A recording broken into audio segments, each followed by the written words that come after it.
นะหน่อยเนาะตัดผ้ามาตอนเช้าเนาะเห็นผู้เฒ่าลุงงัวลงทงเลยผมเนาะเสียงมาหน่อยก็ห้องแซวพี่หน่อยเนาะเอาชีวิตชาวไร่ชาวนานี่แหละเนาะนี่แต่ชีวิตไทยใส่หน้านี่แหละพี่หน่อยเนาะวันนี้ก็จะได้ลงไปไทยอยู่เนาะไอ้3-4ให้มันนี่ก็ได้เนาะใครในบ่แดดเนาะยันแต่ฝนตกมื้อนี้พี่หน่อยเนาะตอนนี้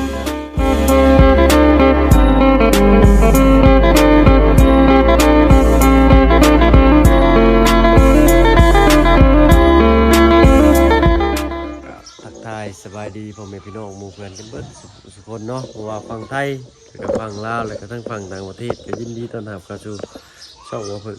เคยหลายคือเก่าเนาะมื้อนี้ก็ลงมาทางเฮือนชานตะเตอเพิ่นคือเก่าพี่น้อยเนาะเป็นมื้อที่2การทำให้ทำนามันพาพี่น้องเปิดบรรยากาศยามเช้า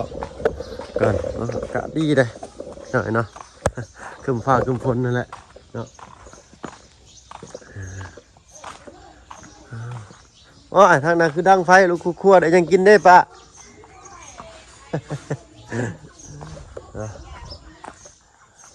ใช่เนาะคุณทางนั้นเอาแต่เศร้าๆเลยพี่หน่อยเนาะคุณได้ที่นกกาไว้นี่เนาะและทางเฮาก็จะลงไปพุ่นแหละ3-4ให้น้อยเนาะโผล่มันก็น่าให้มันใหญ่อย่างนี้พี่หน่อยเนาะทางนั้น3 คนเนาะเนาะถึงไหนก็ติดตามรับชมภาพบรรยากาศยามดำไห้ดำนาดำกันพี่หน่อยเนาะท่านอากาศก้อนจีเผือกเมฆไหลพุ่นเลยเนาะฝนก็สิลงไปกองกันอยู่ฝั่งพุ่นไปเลยพี่หน่อยเนาะฝั่งเฮานี่ชีวิตไปเลยได้นี่จะหน่อยนี่แดดออกได้นี่พี่หน่อยเนาะโอ้ยอากาศเนี่ยมือเช้านี่สดชื่นนี่พี่หน่อยเนาะช่วงจะหน่อยดำนาแล้วนี่เข่าติดเนาะกินอายของเวลาแดดออกกินอายของต้นเขาจะมีกลิ่นหอมนี่พี่น้อยนะกินต้นกล้าก็คือกันเนาะกินต้นกล้าเช่นกันนี่ก็จะหอมเวลาแดดออกเนาะไปพี่น้องติดตามรับชมภาพบรรยากาศอยู่ลุมเหมือนกันแล้วกันพี่น้อยเนาะโอ้ทางลุงเขาไปใช้ได้ลุงอยู่เนาะเอารถไทยลงทางใดลุงนี่เนาะโดยคนจอดไว้อยู่ฝั่งนั่นผมบอก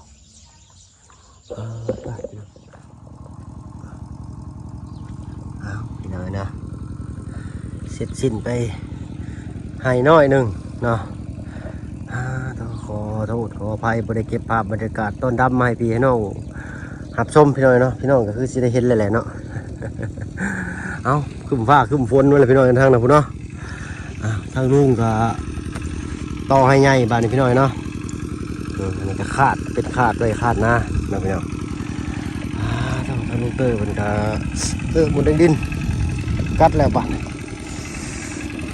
เอาเดี๋ยวนะสีลงแต่สีลงไทยให้นาซอยลุงจอยเป็นก่อนพี่น้อยเนาะไทยหุดนี่อยากไทยง่ายกว่าไทยดำพี่น้อยเนาะไทยดำนี่พอมันสินักกว่าเดิมนะอันมันจะไทยรอบหอกอะไรรอบไทยบนโหนที่ไทยจะกลางโลกไทยหุดนี่ไทยจะขอบเขาในไทยจะรอบขอบตรงนี้ขอบมาทางกลางอันนี้ไทยจะทางกลางคือพลิกไปพลิกมาพลิกหยาเนาะ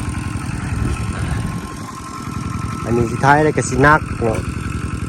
ไทยสินักก่อนเนาะเราต้องไทยให้ละเอียดได้ไทยดำอย่างเงี้ยนะตัดเลยนะทั้งเมนอินเตอร์กับปาเตอร์กับเรือหน่อยหนึ่งก็เลยปะไว้เพิ่นช้าเนาะจะหน่อยลงไป3-4 คนก้นด่าขี่ชนกันหนาสิขมั่มเสดินไปหน่อยเนาะบรรยากาศคึมฟ้าคึมฝนมานี่เนาะแดดจะออกแล้ววันนี้ฮ้อนวีมาเลยพี่หน่อยเนาะฮ้อนมกเข้าเบิ่งคือฝนจิตกแต่บ่ตกพี่หน่อยเนาะติดตามรับชมภาพบรรยากาศยามเห็ดไห่ใส่หน้านำกันเด้อพี่หน่อยเนาะอันมัดก้านี่ก็พูดเลยหาบมาตั้งแต่หน้าบ้านฟังนั่นเลยเนาะฟังขามห่วยไปเนาะขออนุญาตไปไทยนาซอยลุงจอยก่อนเนาะเช่าแล้วไทยให้นี่ได้นี่ก้านี่ก็ได้สิพ่ออยู่ให้นี่ตัวอยู่พุ่นเรื่อย ไม่ลาวหนึ่งเนาะไปพี่น้องเอาพี่น้อยเนาะตัดภาพมาทางนี้โอ้ยเชี่ยวบนระบาดเลยพี่น้อยเนาะแต่ก็ยังบ่ทันติดขัดกับพี่น้อยเนาะขอโทษขออภัยมันไม่ร้ายพี่น้อยเนาะซับๆไปแค่ของเก็บหอยบ่สุอันนี้นี่ลายหนึ่งนี่เป็นหอยสลีบ่นี่วิธีหอยสลีก็ได้ดูไก่ซังกันก็ข่าวเนาะเดี๋ยวไปไหนนะทำหัวขังหกก่อนผมพาไปทอดสลีนี่เป็นไปเก็บถิ่นไปเลยนะเพราะว่ากัดต้นเข่าเราพื้นที่เพื่อกินแต่เขากินกันหอยสลีเนาะแต่กินโมเมนต์สิกินตลอดได้เนาะกินเท่านึงเนาะ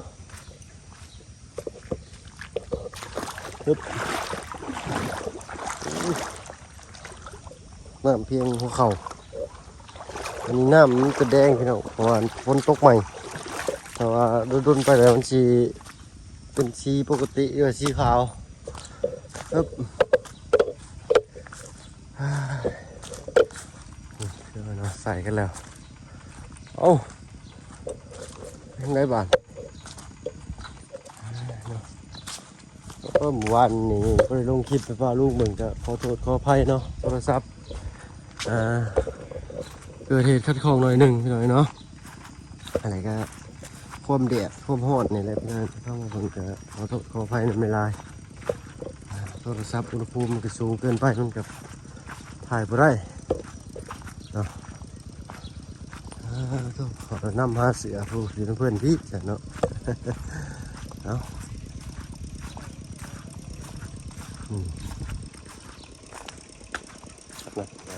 ขาดหน้าเลยนะโอ้วานนี้ไทยหน้าสองให้จะเปิดต้นขา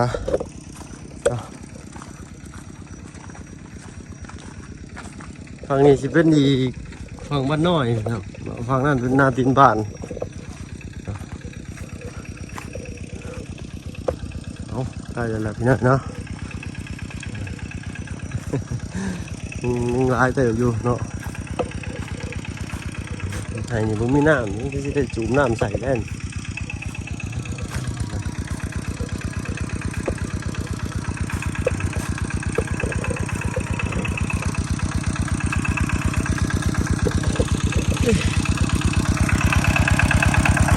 ต้นคัน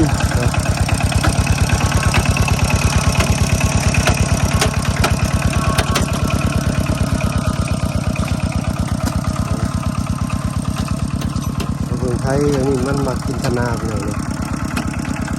เรื่องความมาธนาเลยนะ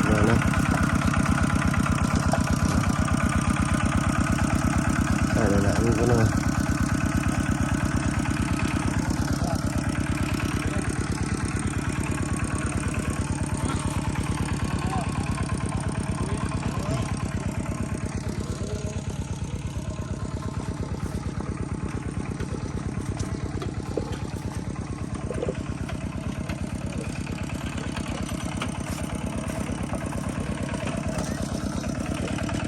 ต้มที่ต้มไม่ค่อย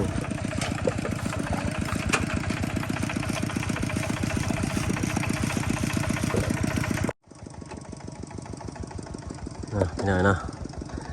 แล้วเสร็จสิ้นจากให้นี่อีกต่ออีกให้หนึ่งให้ยาวตรงกันเลยให้กระหอนให้นั่นไทยบ้านเขาจะดำลัดนี่เลยก็ได้ให้ทางกันดำเหมือนฉันดำลงอีกก็ได้เนาะ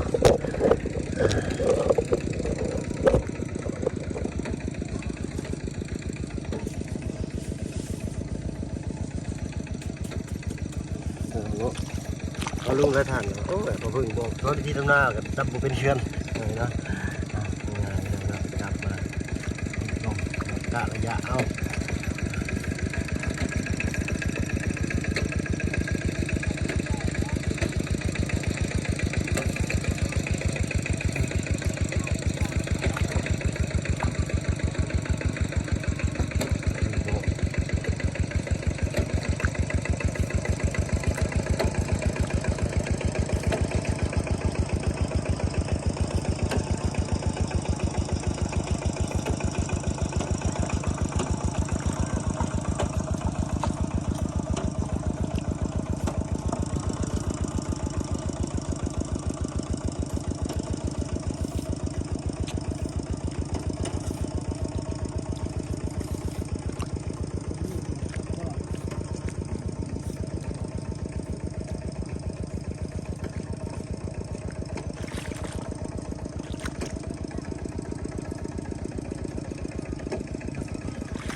อีกจังหน่อยไปหน่อยเนาะ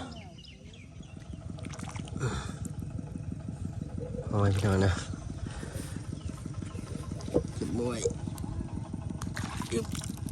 หน่อยโพดถอยไปก่อนมันเป็นหอยกว้างหอยปลากว้างเนาะหอยนาเป็นหอยเชอรี่ได้พี่น้องนะนี่เก็บมือลวกข่าตะไคร้แล้วก็กินนะตำมะฮูเก็บนะว่านี่เก็บไปหน่อยหนึ่งหน่อยเนาะป้าผมเก็บมันนี่ก็เลยตั้งใจเก็บสวยกันก่อนเนาะนี่เมนบ่อนโอ้แม่นดับปืนแล้วเนาะเก็บ บักหอยเนาะใส่ตับบักหุ่งเมื่อวานนี้โอ้ยแซ่บคักอย่างนั้นเนาะมันเผ็ดๆเนาะรสจัดๆนี่เนาะไปไวมาซ่ารู้แล้วพี่น้องเนาะ พี่น้องเนาะนี่แหละเวลาเขาขาดหน้าหอยกับสิบหูขึ้นมาเวลาเขาไถดินกบปุ๊บเลยก็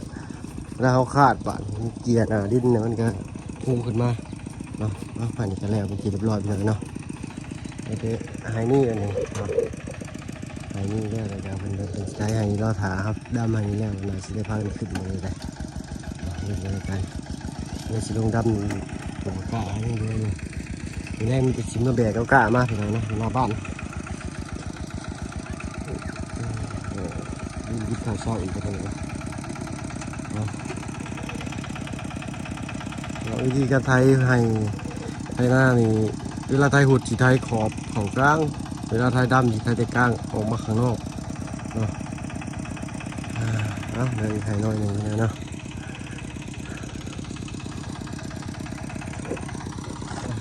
ขึ้นไปจนฝนแต่ฝนก็ยังไม่ตกไปหน่อยเนาะอากาศกำลังอบอ้าว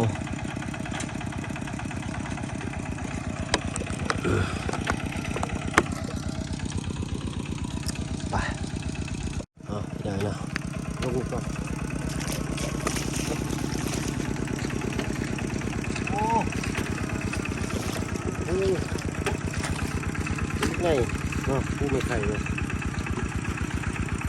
มันเนียนเลยตกเลย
สำหรับที่นี่ขอตัวลาลงแล้วพี่น้อยเนาะลืมป้าทิมไว้แล้วพี่นี่